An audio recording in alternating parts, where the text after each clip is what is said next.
only got him for this segment, the next, so we're going to go to him now. The UK, and as well as Australia and the US for a great extent, but especially the UK, are testing grounds where they arrested BBC reporter Robin Page, who had a rural affairs show, because he said rural communities deserve the same rights as Muslims and homosexuals. They arrested him. We had him on the show and said the word homosexual is hateful. That'd be like if you called a white person a Caucasian, would they be arrested for racism? It shows where now a type of voodoo against science itself, you say heterosexual, homosexual, Caucasoid, Asian, you're arrested.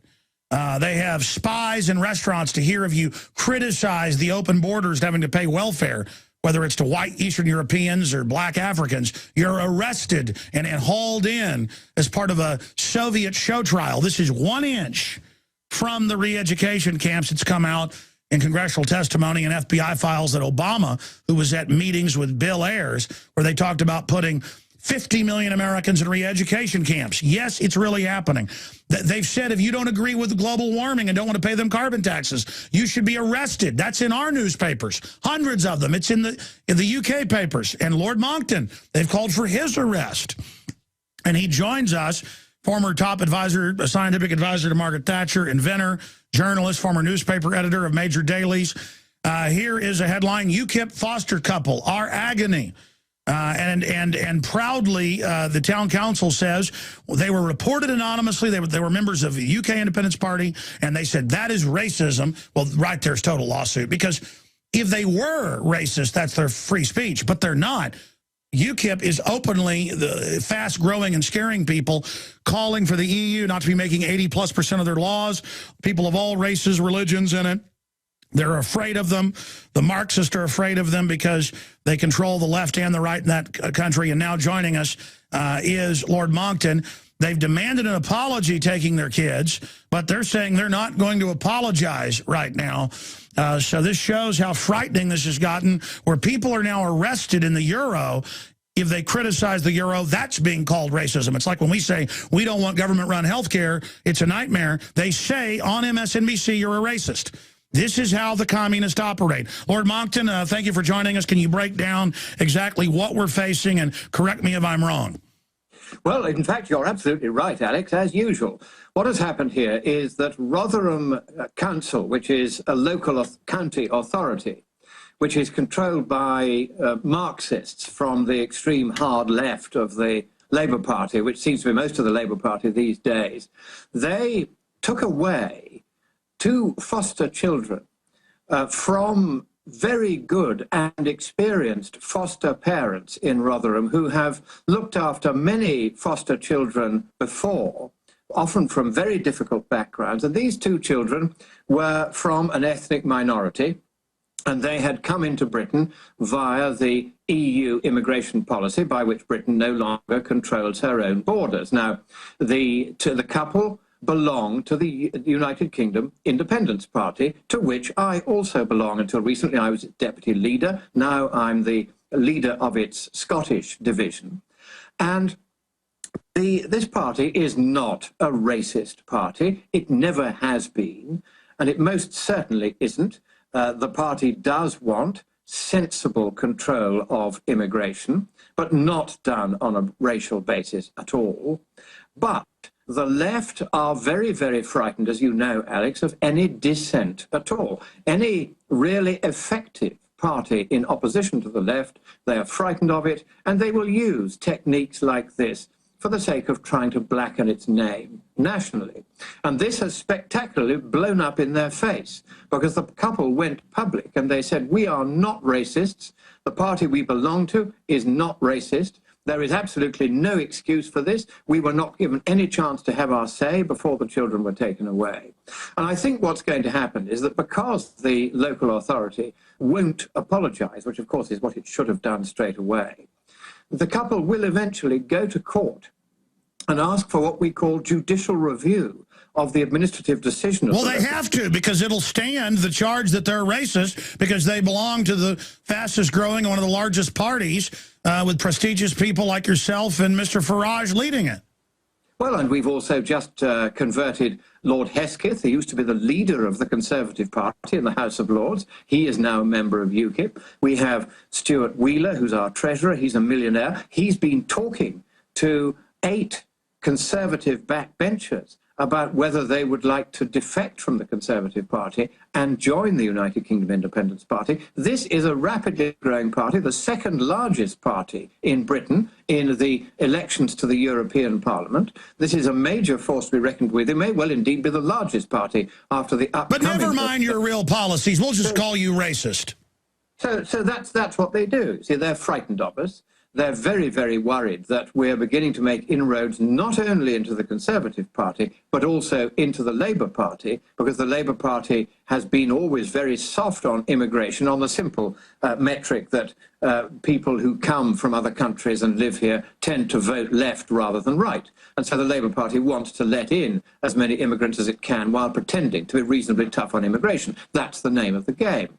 And so they don't like UKIP pointing things like this out. Now, in pointing these things out, we are not being racialist. All we're doing is saying that we need to make sure that we have reasonable control of our borders. Well, you're completely overrun. And here's the deal. We bring in 30 million illegals, and they all vote for gun control, basically. They all vote to take our rights. That's the socialist mode. Bring in foreigners who are affiliated with the state and then outvote the original citizens. And now it's getting so bad in Europe and so bad in England and so bad here. People are finally waking up as our economies go bankrupt and as the Treasury goes bankrupt.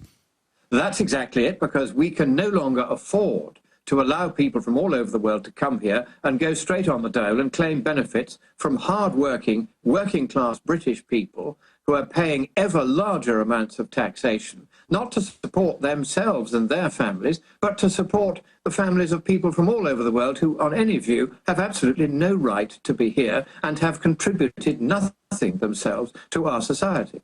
Now, it's not racialist to point this out. Even the Conservative Party is now beginning to say this.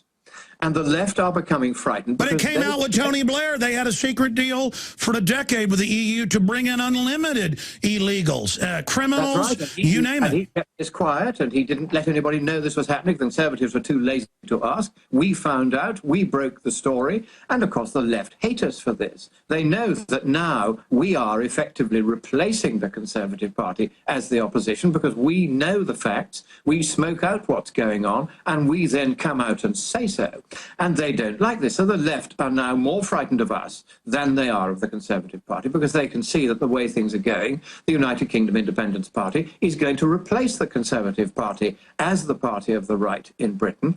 And we are much more effective operators than they are. I was in a meeting in the House of Commons just a few hours ago with the President of the Czech Republic on the European question.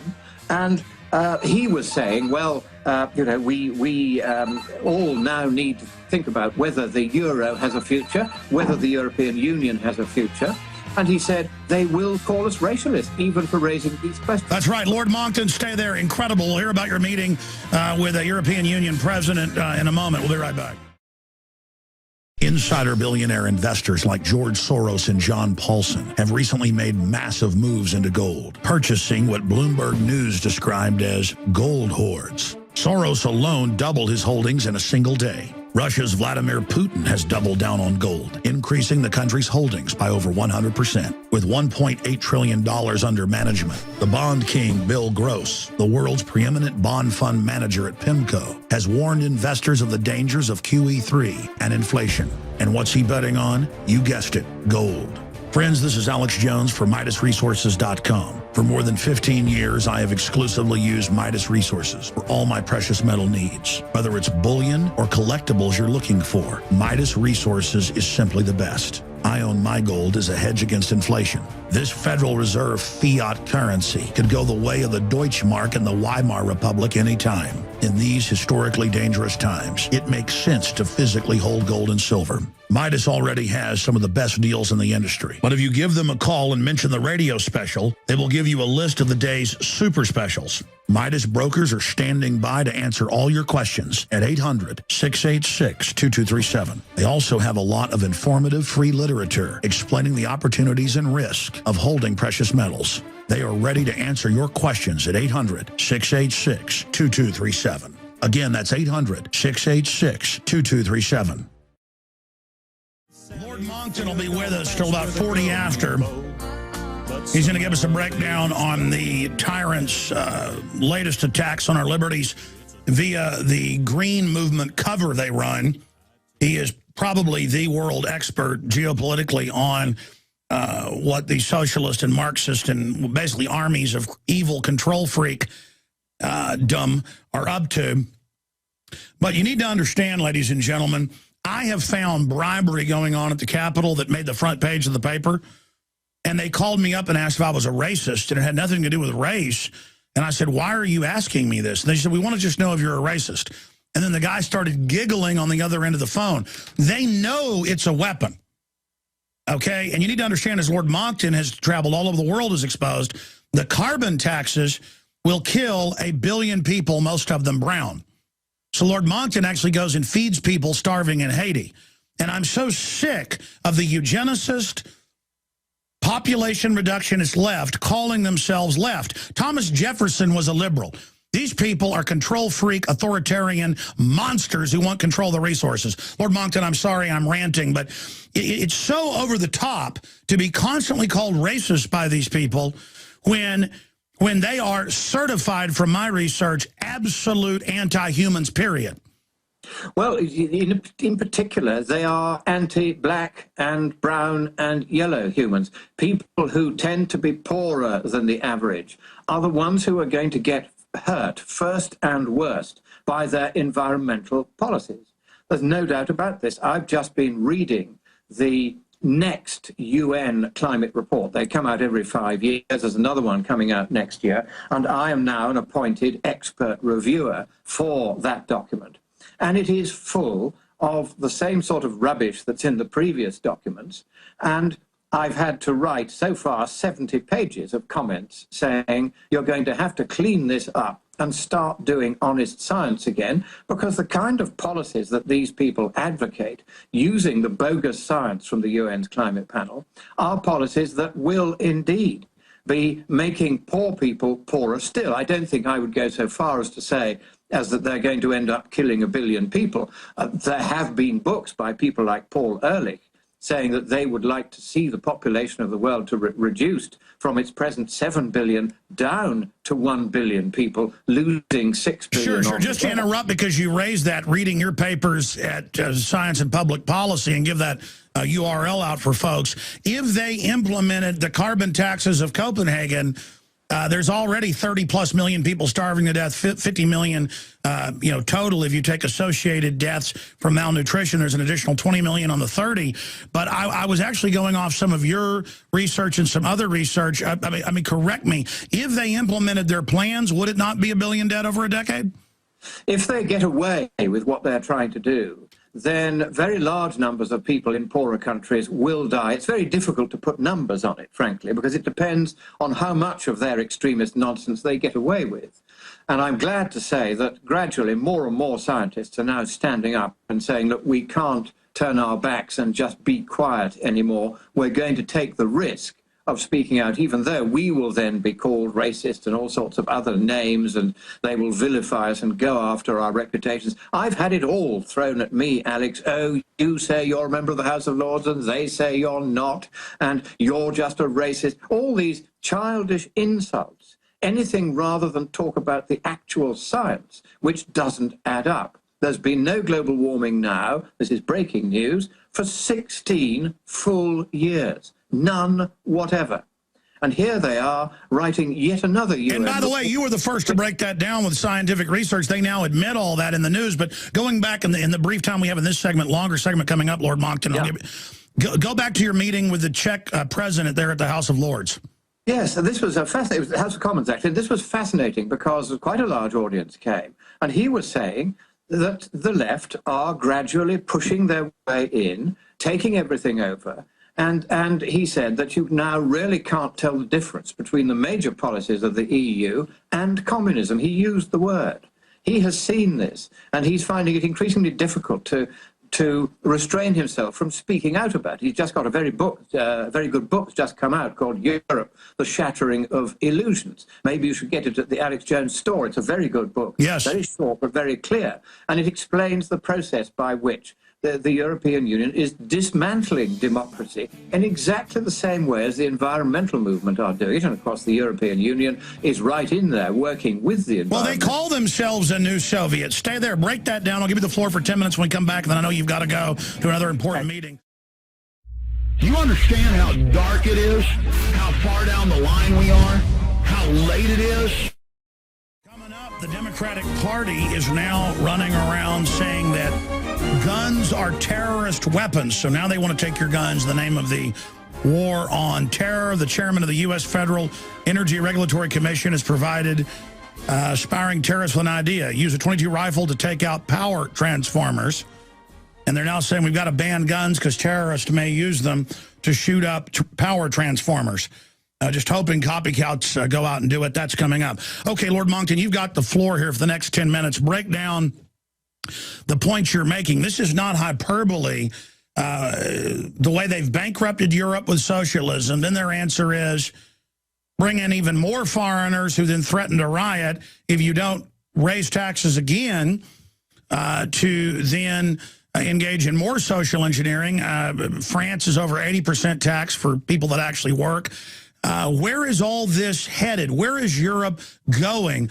And as England and the rest of the UK starts to wake up to the fact that you're under this domination and EU bureaucrats are exempt from taxes and the parliament is ceremonial, where does it all end? And what is the latest, Lord Monckton, on their latest strategies to shut the power off in the West and seize control? Well, what they're going to do next is they're already paying 3,000 EU bureaucrats more than the Prime Minister gets, which he gets $250,000 a year. And there are now 3,000 EU bureaucrats who get more money per year than the British Prime Minister, and they don't have to pay tax on it, and he does. So this is becoming a pampered overclass, which is gradually destroying the economies of all the countries that belong to it. There's a big row going on at the moment between Britain, Germany, France on the one hand, and we're on the paying end, if you like, of Europe, and the receiving countries who, as you say, are demanding more money, more social engineering, more feather bedding, and they're saying that we who are relatively prosperous should be paying for this, and the British people no longer want to do that, want out. If we were to leave the European Union, then we would no longer be running an annual deficit. Britain is a prosperous enough country that if we stopped being in the European Union, we'd have no more annual deficit and we could start paying back the national debt. And if we don't leave the European Union, then Britain will go down, as many other countries of the European will go down, as the ever-growing costs of various welfare handouts completely outstrip any possible capacity of taxpayers to pay for it. You're quite right. The top rate of tax on the rich in France is now 75 or 80%. In Britain, it's already gone up to 50%. It was 40. I got it down, in fact, from 60 to 40 when I was working at 10 Downing Street, and I worked with the then finance minister to take it down to 40. Huge resistance from the bureaucrats until they realized that we were getting more money from the rich by taxing them at a lower rate. And you're now able to force the Prime Minister to actually act like a constitutionalist, and they're now stealing and adopting, which I guess is a good thing, they actually carry it through, the UKIP platform. Well, of course, the Prime Minister is now in a very hard place because his backbenchers, the people who don't have jobs in his government, but are all sitting in Parliament wondering what to do with themselves because Parliament no longer has any role in making legislation. That's all done for us now by Europe. It's just a kind of ceremonial body, as you say. So they're beginning to become quite fractious, and they have realized that while UKIP remains a growing force in British politics, and a very rapidly growing force, then never again can the Conservatives win an overall majority in Parliament. And if they can't win an overall majority, they can't govern on their own. And by the way, you are the model. What UKIP has done, if we could get a real constitutional, libertarian, real conservative, pro-liberty type group in the Republicans, we could reverse things as well. But this is the globalist model. Your Tea Party is doing a very good job in that general direction. You now have many Tea Party candidates in the Republican Party, but they haven't yet penetrated right to the top. And there was the problem. For the second time running, the Republicans chose the one candidate who arguably didn't have the slightest chance of ever beating Obama. When I first heard they'd picked Romney instead of, say, Herman Cain, who would have beaten Obama into a cocktail, I knew then that they were going to lose. And sure enough, they have. And you can say that maybe Obama fiddled the vote in various places, and the Democrats do this much more ruthlessly on a larger scale than the Republicans do. But the fact is that Obama won it because the Republicans don't have the fight. That's right. Herman Cain or anybody who had fight would have destroyed Obama. Mitt Romney tried to become Obama, and now their argument is, oh, we need to become more socialist. That's why conservatives didn't win. An absolute manipulation. Well, this is the trouble. And of course, if you want to beat Obama, then do the one thing where he's really vulnerable, and that is take him to court because he has put up on the White House website a birth certificate that's manifestly bogus. I was approached by lawyers in the United States last week and asked to produce an affidavit looking at the evidence that the sheriff had assembled and working out what were the mathematical chances that that document was genuine if their evidence was correct. And the answer is that there was a chance that it was genuine. It was 1 in about 75 sextillion that it was genuine. And the rest of the time, it was very, very clear this is a bogus document. But will the Republicans lift a finger to do anything about this? No, they won't. They're terrified of the left, which on issues which really matter to it, like keeping Obama in power, they will do anything to destroy and discredit the reputation of anyone who did raise that matter. And the right in America have become frightened of this. They're terrified for their reputation. They won't speak out against Obama, and that's how he got away with it. And the answer is you do have to fight. When you have somebody who possibly was born somewhere else, but certainly has an alien outlook on the future of America, and he's there in the White House, it's no good sitting back and letting him dismantle your country.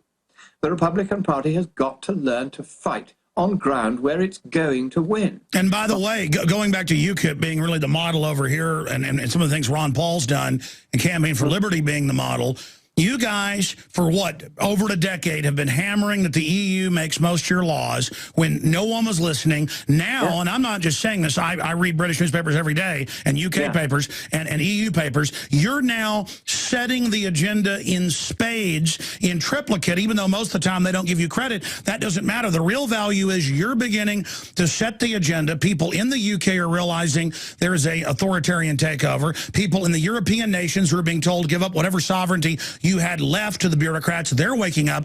Just like if we expose globalists have hijacked us, and that global corporate interests have hijacked us, and that mega banks brag that they've hijacked us, and that Obama has told Congress that NATO and the UN is over our military, if we simply expose what they've arrogantly bragged about, their arrogance will bring them down if we just do what Ron Paul did in his farewell address. Expose that it is a global government run by criminal bureaucrats and their financial backers like George Soros. Lord Monckton, isn't it time to just embrace reality as you've done and admit what we're under?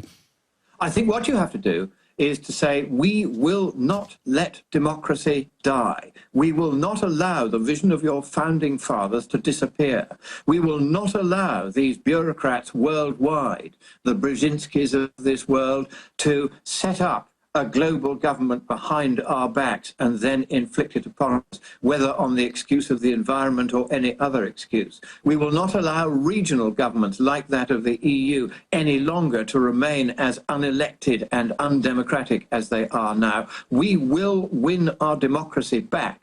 And those on the left who don't like it, get this. We are not going to allow you to prevail. We, the people, still believe in ourselves. And for as long as we believe in ourselves, whatever you try to do, whatever bureaucratic structure you try to create, you will not prevail. We will prevail whether you like it or not. Well said, Lord Monckton. I'm going to give your website out. It's on screen for prisonplanet.tv viewers. Scienceandpublicpolicy.org, a veritable encyclopedia of graphs, documents, proof. And again, I've been watching Lord Monckton for more than a decade before he became popular here in the United States. And just it's uncanny how accurate he's been predicting, exposing their frauds.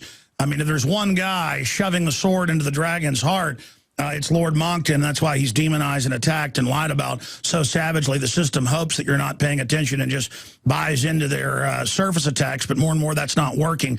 In just the 2 minutes we've got left, I know you're going to be traveling to the Middle East soon. What is the latest UN global government power grab that we're facing?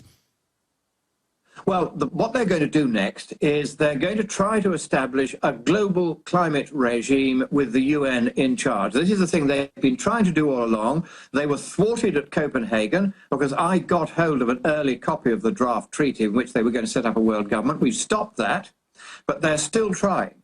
And they're trying to say that the problem is ever more urgent, but that can't be right.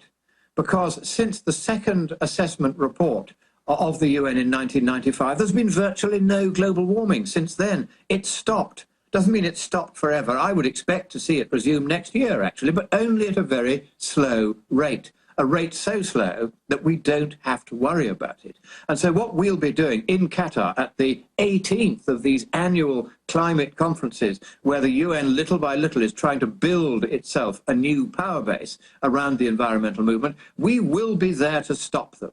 We're not going to allow anti-scientific extremism to prevail. We're going to say that after 16 years without any global warming, and in 16 of the 18 years they've been meeting, there hasn't been any global warming. The time has come to face reality, realize that the computer models were tweaked so as deliberately to get it wrong and exaggerate the problem, realize that in fact there is no problem. Hurricane Sandy had nothing to do with global warming. It was a purely natural... Well, this is pure voodoo, like witch doctors 5,000 years ago saying, give me the power or the devil god will eat the sun during an eclipse. I mean, they get on the news, they tell school children here, I know they do it in England, hey, you saw that thunderstorm? That's because your dad had a fire in the fireplace. That's right. It's all this pathetic dumbness. I mean, if you look at Harvard University, 2,800 undergraduates have just voted to tell the university that it must take all of its $30 billion investments out of fossil fuel companies because they're destroying the planet. Of course, they're perfectly happy to do their studies by the light of the electricity generated by these fossil fuels, but no, they get on their high horse and they make these kind of pietistic statements. Now, these are the people who are supposed to be the future leaders of America. And it frankly makes me sick that they are as easily fooled and as scientifically ignorant as they are. The fact is, we now know they've got it wrong. Here, just very quickly, going back to 2008, when the world's leading climate modelers said that if there was 15 years or more without global warming, the models would be wrong. They would have exaggerated the problem. Well, hey, there's now been 16 years without global warming, so on their own criteria, the modelers have failed.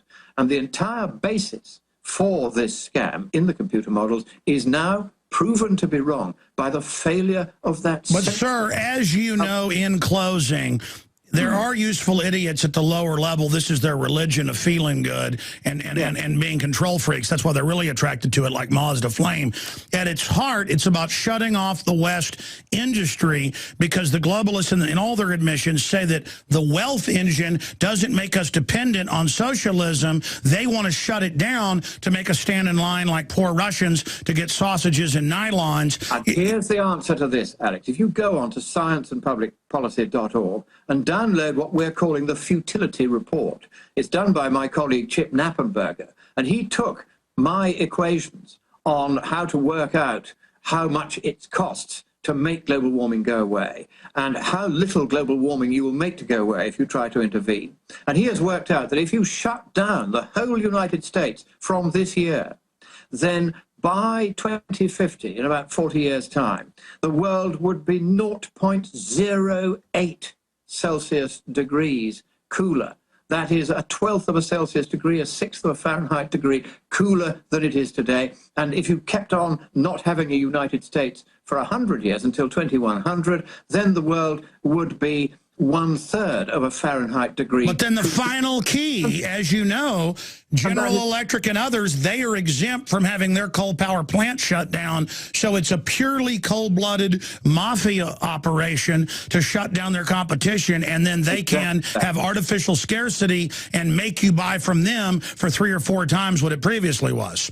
That's exactly it. And of course, all these huge subsidies paid to windmills and solar panels, all of that is designed to transfer wealth from taxpayers via these companies into the pockets of the Democrat Party over there. The Scott Nats here are doing it, so are the Labour Party. And what is happening is that those who are paying through their higher electricity prices and higher taxes to subsidize these useless windmills, the companies that run the windmills are making so much money in subsidy that they are then making donations to the left-wing parties that are pushing all It's a money laundering operation. It's a money laundering, so by which taxpayers' money ends up in the pockets of the political parties that are backing the environmental movement. That's what this is really all about. It's a money and power grab by left-wing political parties in the specious... Because they cannot produce. I've never met anyone who is a leftist operative that knows how to tie their shoelaces. They have horrible children. They can never have a business. They are mentally defective midgets who want to run our lives. That is exactly the problem we now face. These are people who, they are intellectual pygmies. They've never run so much as a bath for themselves in their lives. The second footman does that for them. These are useless people. They're useless appendages on society who have managed to get themselves into positions of power, and they are intent, and let's get this clear, intent upon shutting down the West, if they can, without a shot being fired, by fooling the political and bureaucratic class into thinking that we have a problem that we don't have, and which, even if we had this problem, Alex, of global warming, it would still be at least 10 times cheaper to do nothing about it today and to pay to adapt to any global warming and its consequences. But again, it's about them casting themselves as saviors of the world, and then they can decide who can have a business, who can live 220 square foot homes where they charge you giant property taxes on them. Incredible. Lord Monckton, thank you for all the time, and we'll talk to you hopefully when you're at the next UN conference. Absolutely. Well, I'll be there in just a few days' time. I'm going to Lithuania first to speak to the Free Market Institute there about the future of Europe. From there, straight to Qatar. So in a few days' time, get in touch. We'll do another interview straight from the horse's mouth, as always. So God bless you, Alex, and God bless America. Thank you, guys. Set it up now, then, since we've got him online. Thank you. There goes Lord Monckton. I'm going to skip this network break because this information is too important. We're going to get him on next week from the latest UN conference, and I've got New American Magazine posted at prisonplanet.com. Alex Newman, another excellent article, and it's got links to the UN announcement. They want global carbon taxes now, and Obama is announcing that he's going to have all these speeches saying we can get the welfare paid and have the bailouts if we have a carbon tax and a VAT. And they will shut our economy down. That is their goal. These people are not idiots. They are criminals. And they want to run your life. They relish it. A powerful person doesn't want to run your life, would be embarrassed. Powerful people just want to go be alone. Powerful people are reclusive. Really powerful people are artists and just want to be left alone. Scum want to sit around like a bunch of peacocks and run our lives. And I'm sick of them. And I want the scum out of my life, and I know you want them out of your life.